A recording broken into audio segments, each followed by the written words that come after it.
حضرت مولا کائنات علی المرتضیٰ شیر خدا آپ فرماتے ہیں کہ حضرت عمر فاروق اعظم رضی اللہ تعالیٰ عنہ آپ کا دور خلافت تھا، اور فرماتے ہیں ان کے دور خلافت میں ایک رات میں سوتا ہوں، کریم آقا مجھ پر کرم فرماتے ہیں، کہتے حضور علیہ السلام نے خواب میں تشریف لے، اور خواب کا عالم کیا تھا؟ کہتے خواب کا عالم یہ تھا کہ حضور علیہ السلام فجر کی نماز کی امامت فرما رہے ہیں، فجر کی نماز، اور فجر کی نماز میں جب بندہ کھڑا ہوتا ہے، جو قرآن پڑھنے والا ہو اس کی قرات جیسی بھی ہو، خوش الہانی ہو یا نہ ہو، جیسی بھی قرات ہو رہی ہو، مگر فجر کی نماز میں جب بندہ قرات سن رہا ہوتا ہے تو اس کو عجیب سا سکون محسوس ہوتا ہے۔ وہ فجر کا وقت ہی ایسا ہوتا ہے، ایک بندے کی طبیعت میں لطافت آ جاتی ہے، وہ کانوں میں رس گھلتا ہے جب قرآن سنتا ہے۔ اب مولا کائنات کیا فرماتے ہیں کہ حضور علیہ السلام فجر، یہ خواب کی بات ہے کہ خواب کا عالم ہے، حضور علیہ السلام نے کرم کیا، فجر کی نماز کی امامت ہے۔ اب وہ قرآن کے جس کے سینے پر قرآن کا نزول ہوا، جب وہ خود قرآن پڑھے تو پھر قرآن سننے والے کے لیے کتنی لطافت کا وہ معاملہ ہوگا۔ حضرت مولا کائنات فرماتے ہیں کہ حضور فجر کی نماز کی امامت فرماتے ہیں، کرم بالا کرم یہ ہوا کہ پہلی رکعت میں سورہ والضحیٰ اور دوسری میں الم نشرح کی تلاوت فرماتے ہیں۔ اب ایک بندہ سونا ہو اور وہ بھی رج کے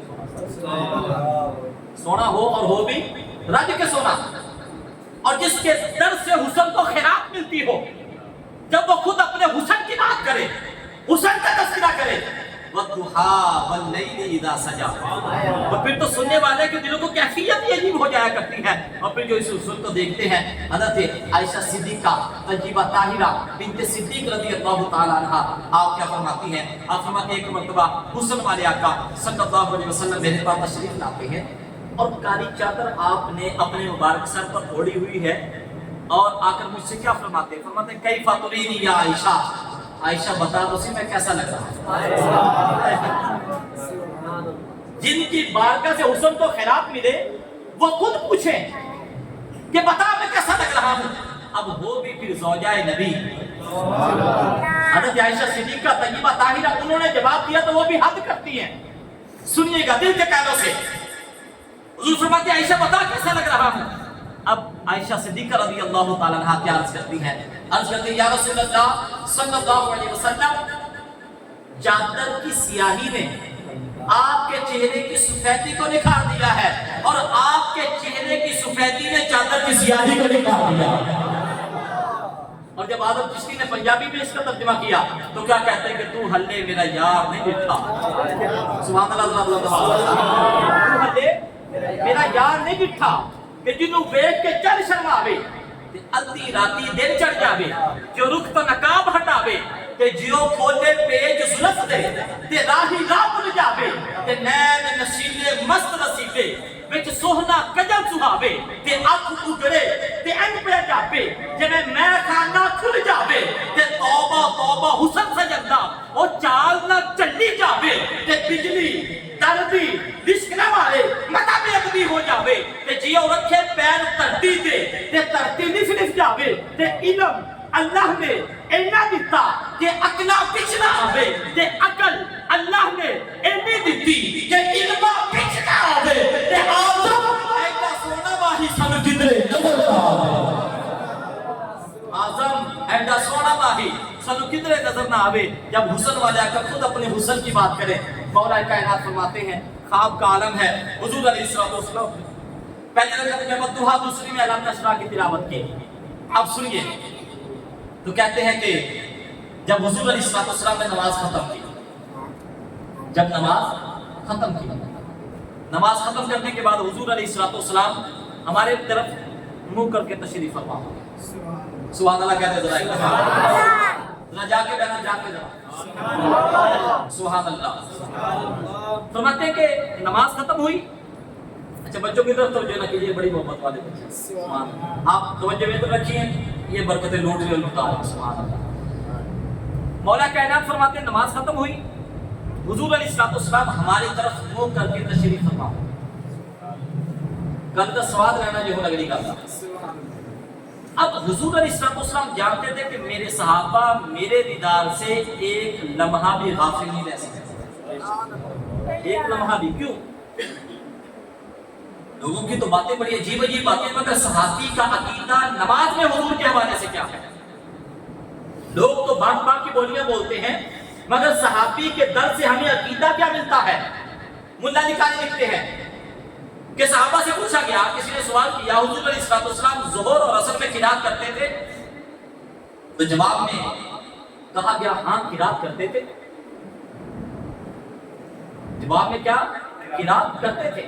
اب حکم کیا ہے ہمارے لیے؟ نماز کے آداب میں سے یہ کہ جب ہم قیام کی حالت میں ہوں گے تو ہماری نظر کہاں پر ہونی چاہیے؟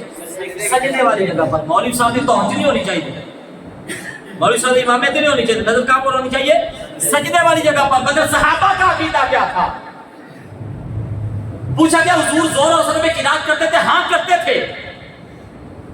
اب ملا علی قاری کہتے ہیں تم کیسے جانتے کہ حضور قرات کرتے تھے؟ حالانکہ ظہر اور عصر میں قرات آہستہ انداز میں کی جاتی ہے، سیدھی قرات ہے، جہری نہیں ہے۔ تم کیسے جانتے تھے کہ حضور قرات کرتے تھے؟ اب صحابہ کا جواب سنیے۔ اب جواب میں کیا کہتے ہیں؟ کہتے ہیں نحن نعلم باضطراب اللحیہ۔ وہ جواب دیتے ہیں ارے ہم کھڑے نماز میں ہوتے تھے، ہماری نظریں حضور کے وضوحات کے مجھڑے میں ہوا کرتی ہیں۔ نعرہ رسالت، نعرہ رسالت، نعرہ تحقیق، نعرہ حیدری، علماء سنت زندہ باد۔ نعلم باضطراب اللحیہ کہ حضور کی داڑھی کے ہلنے سے ہم جان جاتے تھے کہ حضور قرات فرما رہے ہیں۔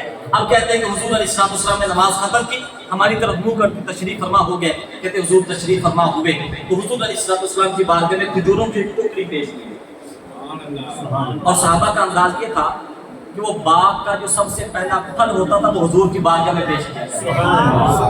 وہ کھجوریں آئی، خواب کا عالم ہے، مولا کائنات فرماتے ہیں خواب کا عالم۔ اور ہم دیکھ رہے ہیں کہ حضور جب کسی کے خواب میں جاتے تو پلاننگ سے، قصد و ارادے سے جاتے، کچھ عطا فرماتے تو وہ حقیقت میں عطا فرماتے ہیں۔ کہتے ہیں کہ کھجوریں آئیں، حضور علیہ السلام نے سبھی کو ایک ایک کھجور عطا کی۔ مولا کائنات فرماتے مجھے بھی کھجور ملی، میں نے بھی کھائی۔ کہتے ہیں اللہ کی قسم لذت بڑی تھی، میں نے بھی بڑی بڑی کھجوریں کھائی تھی، مگر جو لذت جو چاشنی اس میں ملی، کہتے ہیں کہ میں بیان نہیں کر سکتا۔ کہتے ہیں دل میں بات آئی کہ علی دوسری کھجور مانگ رہے۔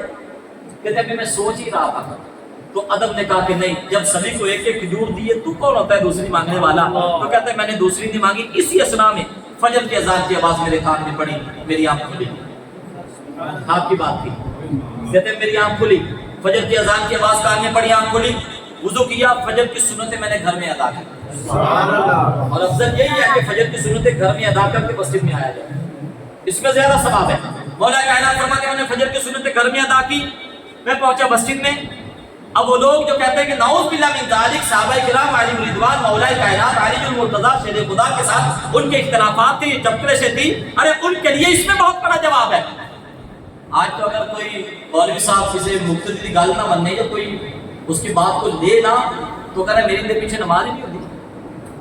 انہیاں کچیاں نمازیں لوگوں نے رکھی ہیں، مگر یہ بات یاد رکھیے جب کسی کے دل میں امام کے حوالے سے میل آ گیا، اگرچہ شرعی غلطی نہیں ہے مولوی صاحب میں، اگرچہ کوئی اخلاقی غلطی نہیں ہے، وہ اپنی جگہ پر اپنی ڈیوٹی کو عین شریعت و سنت کے مطابق نبھا رہا ہے، اس کے پیچھے جو بھی نماز پڑھے گا نماز ہوگی، مگر وہ بندہ کہ جس کے دل میں مولوی صاحب کے حوالے سے کوئی میل آ جاتا ہے تو وہ کہتے ہیں میری دے پیچھے ہوتی نہیں، وہ ایک الگ بات ہے، وہ دل میں میل آئے تو نہیں نہ ہوئی، وہ پڑھتا بھی نہیں اپنے پیچھے۔ مگر یہاں پر دیکھیے اگر مولا کائنات علی المرتضیٰ شیر خدا کرم اللہ تعالی وجہ الکریم کے ساتھ حضرت عمر فاروق اعظم کا کوئی مسئلہ ہوتا تو حضرت مولا کائنات حضرت عمر فاروق کے پیچھے نماز نہ پڑھتے، تو پتہ چلتا ہے کہ ان کی محبتیں آپس میں بڑی تھی اور ان کی گوڑی محبتیں تھیں۔ تینوں خلفاء کے پیچھے کم و بیش مولا کائنات نے 23 سال نمازیں پڑھی ہیں۔ کتنے سال جی؟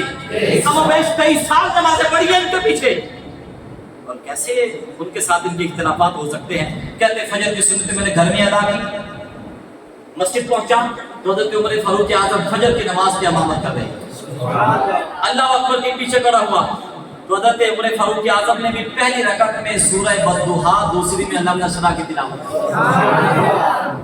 کہتے اب دل میں بات آئی کہ ہو نہ ہو رات والے خواب کی تعبیر تیرے سامنے ہو۔ کہتے اب نماز ختم ہوئی تو نماز جب ختم ہوئی تو دل میں باتیں کر کے ہماری طرف منہ کر کے بھی بیٹھے گئے، رات والا خواب ذہن میں گھوم رہا تھا تو کہتے میں سوچ ہی رہا تھا تو حضرت عمر فاروق اعظم ہماری طرف منہ کر کے تشریف فرما. اب اگلی بات دل میں آئی, اب کھجوریں بھی ان کے پاس آئیں گی. کہتے کہ میں سوچ ہی رہا تھا تو ان کی بارگاہ میں کھجوریں بھی پیش کر دی گئی. ریاض النظرہ فی مناقب عشرہ مبشرہ 700 سال پرانی کتاب ہے جس میں اس روایت کو نقل کیا گیا. اس واقعے کو کہتے ہیں کہ کھجوریں بھی آئی. اب اگلی بات ہے کہ یہ کھجوریں تقسیم بھی کریں گے. کہتے ہیں کھجوریں تقسیم ہوتے ہوئے میری طرف بھی آئی, میں نے بھی کھجور کھائی, مجھے بھی ملی. کہتے ہیں لطف بڑا ملا. اب دل میں بات آئی کہ اے علی توجہ سمجھیے, رات کو حضور کی بارگاہ تھی, ادب تھا, دوسری کھجور تو نے نہیں مانگی. ارے عمر تو تیرے بھائی ہے, عمر سے تو تیرا یارانہ, عمر تجھ سے پیار کرتا ہے, تو عمر سے پیار کرتا ہے, دوسری کھجور مانگنے میں حرج ہی کیا ہے. تو مولا کائنات کیا فرماتے ہیں, اے عمر بھائی دوسری کھجور نہیں دے دیتے. ایک ایک دی دوسری کھجور. اب توجہ میں سبھی کی پورا مضمون کا نچوڑ یہاں پہ. کہتے عمر بھائی دوسری کھجور نہیں دے دیتے. اب حضرت مولا کائنات علی المرتضیٰ فرماتے میں نے کھجور مانگی تو حضرت عمر فاروق اعظم میری طرف دیکھا, مسکرائے, دیکھا مسکرائے, اور توجہ دوسری طرف کر لی. مجھے آنسر نہیں کیا, توجہ دوسری طرف کر لی. کہتے میں نے پھر کہا عمر بھائی کھجور مانگی ہے, عطا کرنی ہے تو کر دیجئے, نہیں تو منع کر دیجئے. کہتے پھر دیکھا, پھر مسکرائے, پھر توجہ دوسری طرف. کہتے میں نے تیسری مرتبہ کہا عمر بھائی کھجور مانگی ہے, عطا کرنی ہے تو کر دیجئے, نہیں کرنی تو نہ کیجئے. مسکرانے کی وجہ کیا ہے, توجہ سبھی کی چاہوں گا. اب حضرت عمر فاروق اعظم کیا فرماتے ہیں, آپ فرماتے ہیں اے علی, ارے رات حضور سے دوسری کھجور مانگی تھی جو مجھ سے دوسری مانگ رہا ہے. تو کیا جانتا ہے رات صرف تجھ پر کرم ہوا تھا. سن, یہ جتنے موجود ہیں, رات حضور نے تجھ پر بھی کرم کیا تھا, حضور نے سبھی پر کرم بھی کیا تھا, حضور نے سبھی کو کھجوریں بھی عطا فرمائی. تو زندہ ہے بندہ.